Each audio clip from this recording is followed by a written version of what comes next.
Welcome to the Veriato Insider, a podcast covering some of the latest trends and things to know in cybersecurity.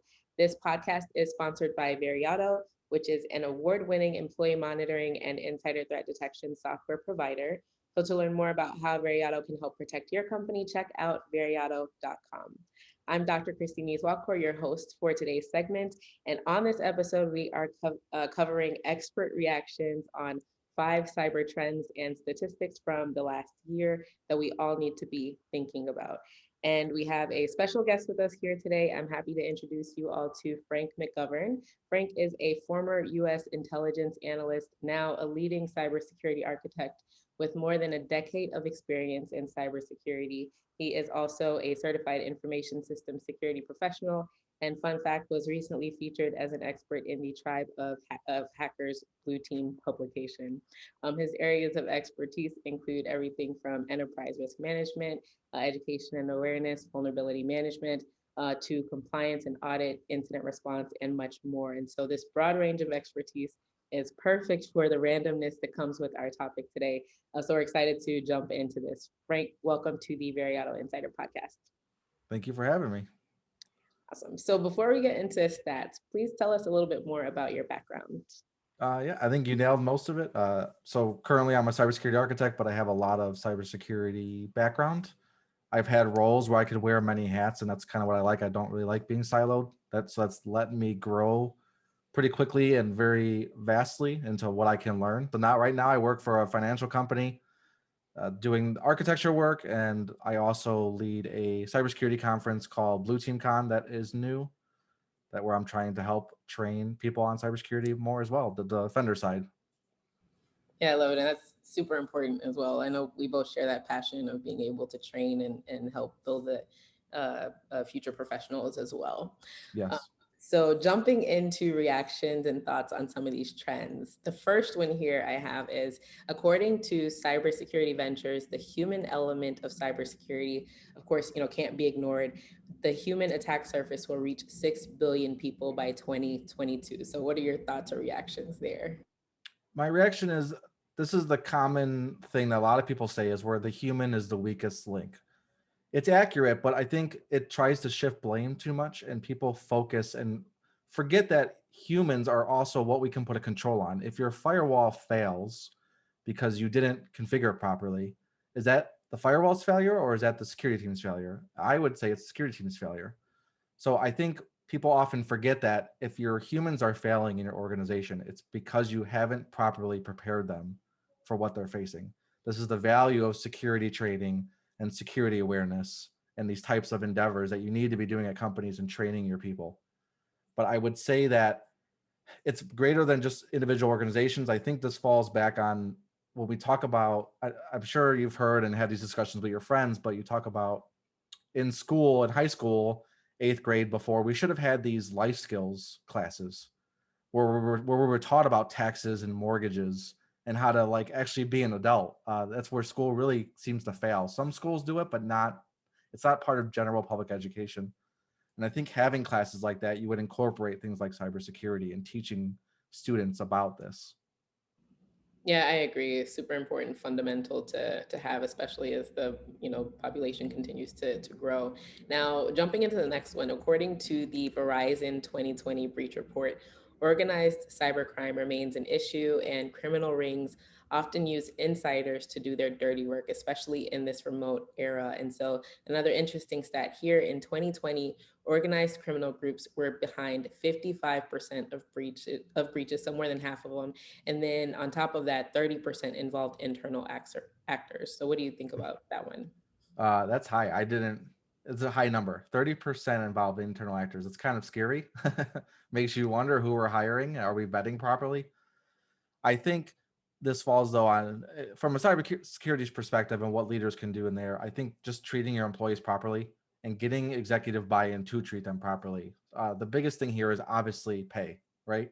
People, money is incentivizing. If you're underpaying, and somebody comes along to, pay one of your internal people to siphon data out, if is $20,000 shouldn't be appeasing. If you're paying them properly, something like 20, 30 grand shouldn't be appeasing enough for them to risk going to jail. But if they're getting paid $30,000 for a position that should get paid $90,000, that 20 to 30,000 is very appetizing when they're currently struggling to put food on the table.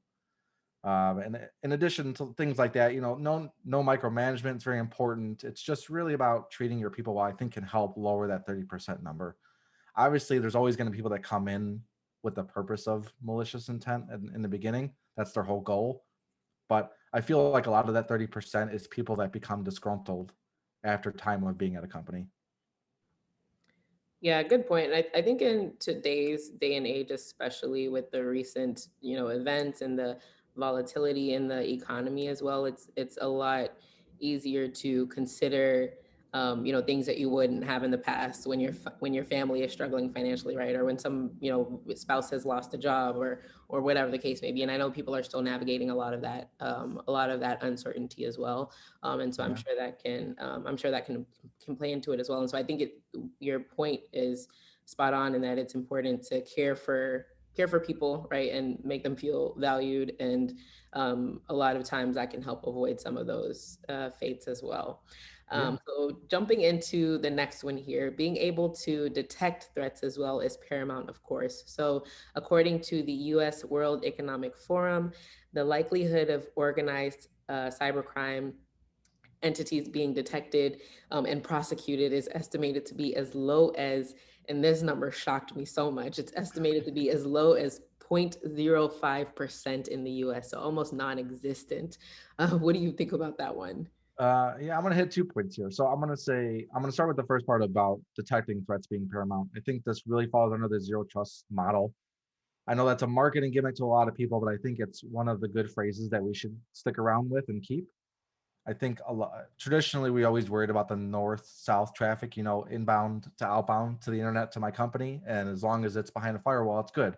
I mean, I've heard that recently and my own company said that. So, but I think people forgot about the east-west traffic and we need to start focusing on that. So my computer to your computer, and we both work in the same company.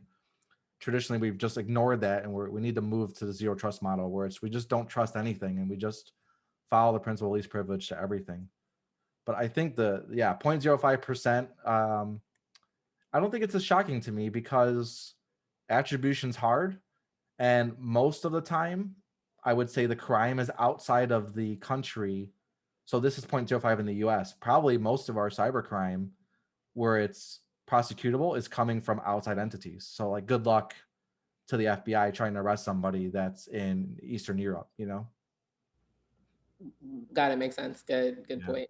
And I love that you brought up zero trust. It's a good lead into this next stat here, which is that, companies are still, of course, making some of the rookie mistakes that lead to these significant yet potentially avoidable consequences.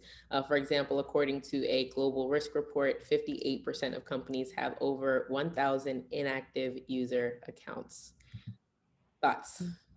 Yeah, this isn't surprise. I'm gonna go two things here. So a big point that I try to push on a lot of people is I really see the value in identity being a part of security, and I think a lot of people are missing the mark on that. Um, I think some people realize identity should be the centralized focus of security, but not enough people are really grasp what I'm saying and are focused on that at their organizations. So I really want to push that you kind of really get a good identity provider, get a good identity store, and really build your entire solutions around identity and applications. And then this leads into this like rookie mistakes and more, where we need to mature organizations faster because a lot of people are still doing this tool-based approach or infrastructure-based approach. They're buying a tool like CrowdStrike and then deciding, how do I build my security posture around CrowdStrike? It's not the proper way to look at things.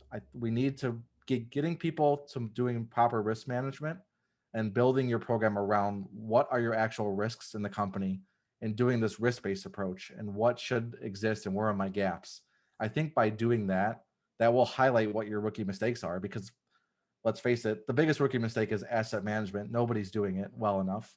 So just putting that on a risk register, it's going to be one of the highest risks, and it's going to be there in your face every day saying you're not doing asset management. That's your biggest risk. So it'll push you to stop making these rookie mistakes by just pushing things to the side and kind of ignoring them. Yeah, makes sense. So we're at our last quote here. The consequences of failing to address cybersecurity risk are costly, of course. So there's a lot of dollars involved. According to Cybersecurity Ventures, cybercrime as a whole is expected to inflict a total of $6 trillion in damages globally by the end of this year. And then it's estimated that that could rise to 10.5 trillion by 2025. And so super expensive, very large numbers there. What are your thoughts? Yeah, I mean, this is massive numbers. It kind of makes people sit back sometimes and think, why am I doing this when I could just send a phishing email and make $5 million and I could retire now? I think though, it's not surprising. I think this is a good final question and numbers wise to everything we've discussed before, because it's not surprising with the rookie mistakes, insider threats, people not being treated properly, people not training their organizations properly. I think this all ties into doing that risk-based approach to cybersecurity, and just trying to do everything you can to figure out what your actual risks are. And that's where you need to be spending your money, not cherry picking solutions out of the sky because, oh, CrowdStrike's cool, or, oh, this product's cool. You know, it's you need to, what do you actually need in your environment? And then obviously people need to be focusing on cyber insurance now. I think don't forget that you can transfer risk and there's value in doing so. It's a business decision, but I think having insurance is going to be critical.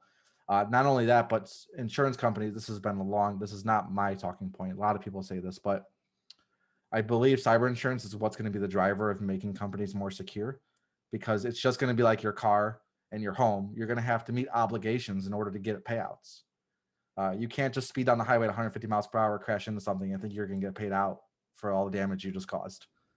So it's the same with a business. Insurance is going to start probably dictating and making companies mature in a lot of places, because it's, hey, we're not going to pay out unless you're running antivirus doing, or XX doing all these different things. Yeah, really good point. Love that. So as we wrap up, any final thoughts you want to share? I would say there's three things that make a successful cybersecurity program, and it doesn't involve, it's not people, tools, and process. I know people probably think that's what I'm going to say. It's three: documentation, organization, and reduce complexity. If you just write those three things down: documentation, organization, and reduce complexity, and try and do your whole strategy and roadmap and look at those three things while you're doing it, you'll build a good cybersecurity program at your company. Thank you for that. As someone who always talks about people, process, and technology, I have learned a different perspective here. Yep. So love it. Well, hey, thanks so much for sharing your insight with us today. That concludes the Veriato Insider podcast for this week. This podcast is brought to you by Veriato, which is an award-winning cybersecurity company whose solutions are anchored around four core pillars of cybersecurity protection, including employee monitoring and web filtering, insider threat detection, employee investigations, and ransomware support. So to learn more about how Veriato can help protect your company, check out veriato.com. Thanks so much, everyone, for tuning in. And thank you so much again, Frank, for joining and sharing your perspective. Yeah, thank you very much. Of course. I'm Dr. Christine Izuakor, the CEO of Cyber Pop-Up, and it has been our pleasure to share these insights with you. So until next time, stay safe and secure, insiders.